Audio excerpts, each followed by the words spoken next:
दादा गुरुदेव श्री पेंसो जी महाराज एवं परम पूज्य गुरुदेव के पावन चरण कला में कोटि से वंदन अभिवंदन। उपस्थित धर्म पिबंधों, आगे समक्ष कुछ देर के लिए मानव की जो पहचान किसके द्वारा होती है? वाणी के द्वारा। यानी मानव की सबसे बड़ी पहचान उसकी वाणी होती है। हमेशा व्यक्ति क्या सोचता है कि मैं अपनी पहचान कैसे करवाऊं। व्यक्ति अपने इस संसार में व्यक्ति अपनी पहचान, अपना बड़ापा कि वह वाणी के द्वारा करवा सकता है। व्यक्ति जो होता है उसका रूप रंग ये देखा नहीं चाहता कि व्यक्ति का रूप रंग कैसा है, उसके पास पैसा कितना है, उसके पास योग्यता कितनी है, उसके पास ज्ञान कितना है, उसके पास समझ कितनी है। ये सब कुछ बाद में देखा जाता है। सबसे पहले देखा जाता है व्यक्ति की वाणी को, कि व्यक्ति की वाणी में मिठास है या कड़वाहट है। जिसकी वाणी में मिठास होती है तो वो व्यक्ति सबके साथ मीठा बोलता है, सभी के साथ अच्छा बोलता है, सभी के साथ प्रेम के साथ पेश आता है। और जिसकी वाणी में कड़वाहट तो वो व्यक्ति किसके साथ भी जब मिलता तो कड़वा बोलता है। अधिक कोई को समझाने की कोशिश करता है तो कोई भी उसको उसकी बात को नहीं समझता। हमेशा उल्टा ले तो हर बात को कौन? जिसकी वाणी में कड़वाहट होती है और वो सोचें कि मैं अपनी वाणी के द्वारा सामने वाले को अपने में काबू कर लूं, अपनी वाणी के द्वारा सामने वाले को अपने में काबू कर लूं, या उसको मूर्ख बना दूं, या उसको एक पागल बना दूं। तो कौन सोचता है जिसकी वाणी में कड़वाहट होती है? और जो समझदार जो व्यक्ति जो होता है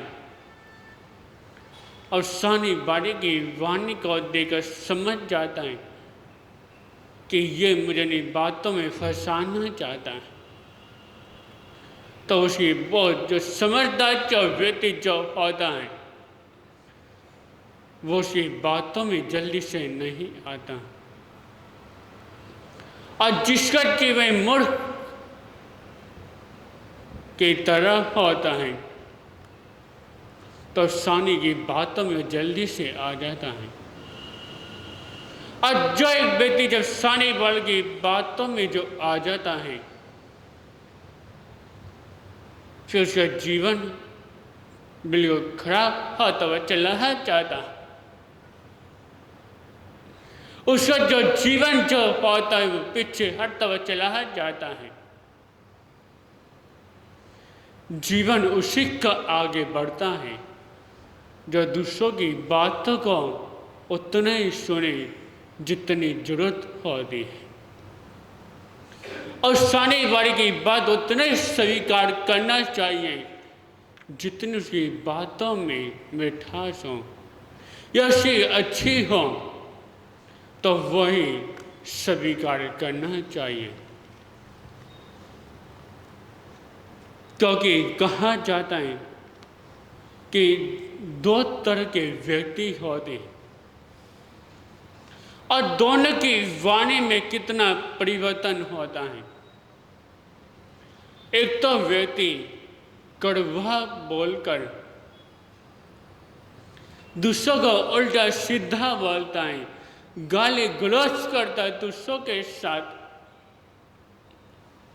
उसके बाद के मीठे मीठे पकवान उसको देता है, पिसाने वाला उसके पकवान लेना स्वीकार नहीं करता। क्योंकि वह कहता है एक लेने वाला कि जब तेरी वाणी में जब मिठास नहीं, जब तो दूसरों के साथ अच्छा नहीं बोल सकता, तो मैं तेरे पकवान भी स्वीकार नहीं करूँगा।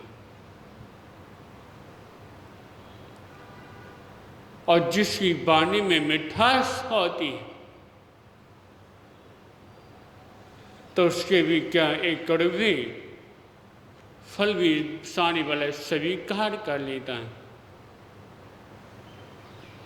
उसी मीठे की वाणी जिसकी होती है, ऐसाने वाले उसकी मिर्च को भी लेना स्वीकार कर लेता है। सबसे पहले व्यक्ति को अपनी वाणी में बहुत कुछ करना पड़ता है,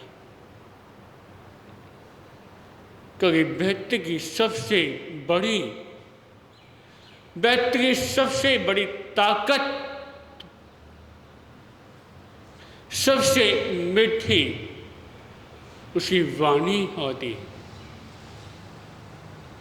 अधिक वाणी जरा से परिवर्तन हो गया तो समझो का जीवन में परिवर्तन हो गया। और व्यक्ति की वाणी के द्वारा पहचान कैसे होती?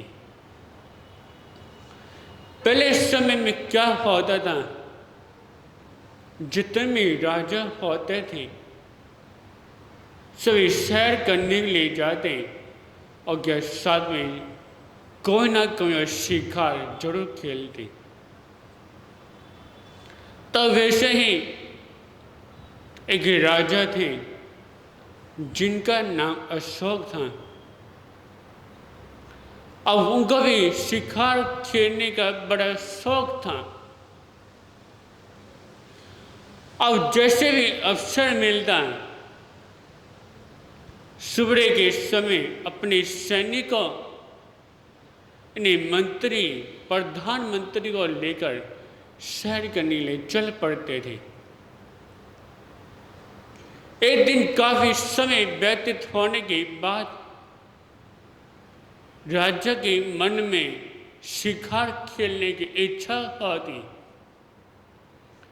अब वो अपने मंत्री को कहते हैं कि चलो आज शिकार खेलने के लिए चलते हैं।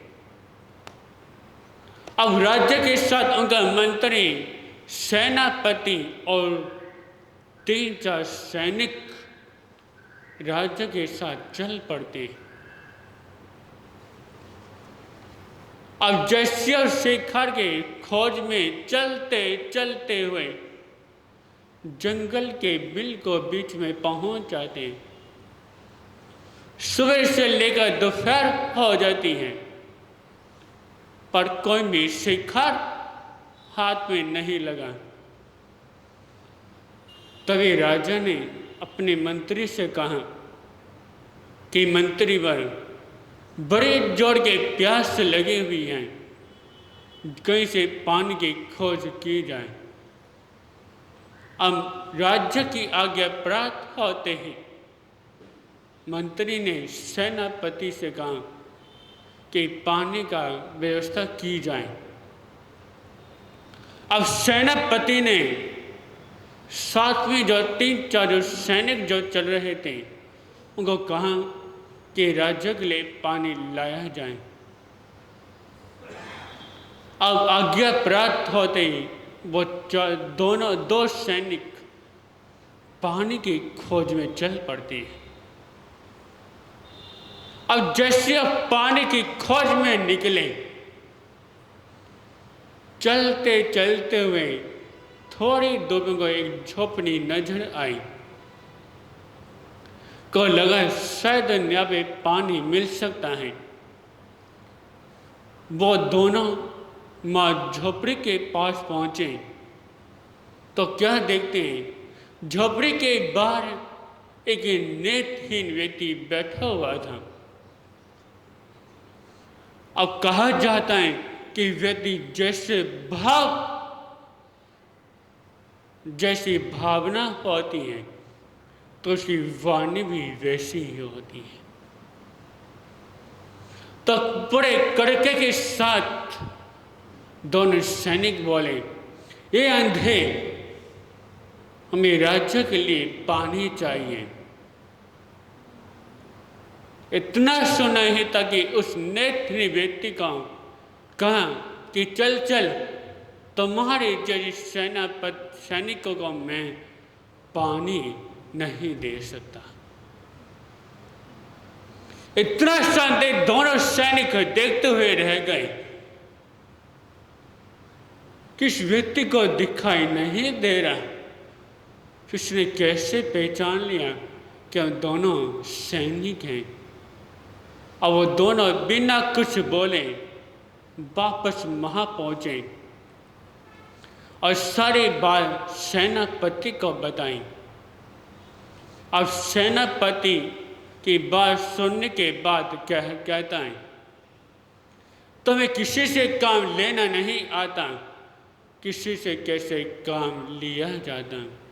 चलो मैं दिखाता हूँ किससे कैसे काम लिया जाता है। अब वो भी उसके पास पहुंचा। अब वो बोला उस व्यक्ति से, ये अंधे, मुझे राज्य के लिए पानी चाहिए। यदि तूने पानी दे दिया तो मैं राजा से कहकर राज में मैं तेरी नौकरी दिलवा दूंगा, तुझे माला माल कर दूंगा, तेरे सारे मन की इच्छा पूर्ण करवा दूंगा। मुझे बस राज्य के लिए पानी चाहिए। अब उस व्यक्ति को लगा कि जो दो पहले सैनिक आए थे, उनका सेनापति दिखता है। उसने कहा, हे सेनापति सुन, मैं तेरे जैसे सेनापति की बातों में नहीं आता। जो दूसरों को अपनी बातों में जो फंसा जो लेता है, मीठी मीठी बात बना के, ऐसी व्यक्ति की बातों में जल्दी से नहीं आता। इसलिए चल यहाँ से, मैं तुझे भी पानी नहीं दे सकता। अब वो परेशान होके वापस राजा के पास पहुंचे। अब सारी बात राजा को बताई। अब राजा ने सोचा कि पानी पीना भी जरूरी है, कि बेटी भोजन के बिना तो रह सकता है पर पानी के बिना नहीं रह सकता। अब राज्य भी परेशान होके पानी के लिए महल पे पहुंचते हैं। मां पहुंचने के बाद उस व्यक्ति से कहते हैं कि भाई, बड़े जोर के प्यास लगी है, क्या पीने का पानी मिलेगा? इतना सुना ही था उस नेत्री व्यक्ति को, तभी उसने राज्य के लिए चारपाई बिछाता है, उनको फिर पीने के लिए पानी देता है। पानी पीने के बाद अब सारी बात उस व्यक्ति से पूछते हैं। तो उसने कहा कि राजन सुनो, भगवान ने मुझे देखने के लिए भी आँख नहीं दी, पर मेरे इतनी समझ है कि मैं व्यक्ति की वाणी से पहचान चाहता हूँ कि वह व्यक्ति कैसा है। जब तुम्हारे दो सैनिक जब आए तो मैं उसकी बातों से समझ गया कि थोड़ा नीचे काम करने वाले हैं। उसके बाद जब तुम्हारा सेनापति आया तो मैं समझ गया कि दूसरों को नहीं बातों में फंसा के काम लेना चाहता है। अब जब तुम आए तो मैं समझ गया कि इस नगर के राजा हैं जिसके अंदर प्रेम होता है तो ये वाणी में मिठास होती है। इसलिए हे राजन, हर व्यक्ति की पहचान उसकी वाणी से होती है। इसलिए हमेशा अपनी पहचान करवाना चाहते, हमारी पहचान हो तो हमेशा दूसरों के साथ मीठा बोलें, और जब मीठा बोलेंगे तब सम्मान, आपकी इज्जत, आपकी पहचान अपने आप ही बढ़ती चली जाएगी। तो आज इतना ही। ओम शांति।